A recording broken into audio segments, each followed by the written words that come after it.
এক সময়ের হাসি খুশি মায়া আজ কেমন যেন চুপচাপ। ছোট্ট এই মেয়েটার মা মারা গেছে, মায়ের ভালোবাসা আর কোলের উষ্কতা হারিয়ে যায়। মায়ের বাবা কিছুদিন পর আবার একটা বিয়ে করে।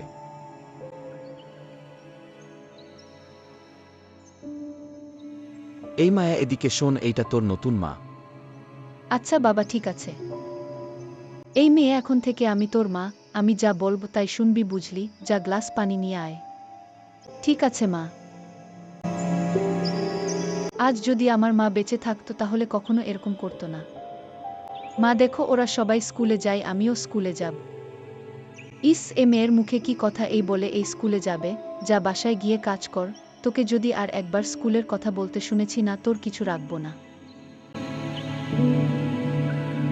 এই মেয়ে, তুমি এখানে বসে কাঁদছো কেন? তোমার কি হয়েছে?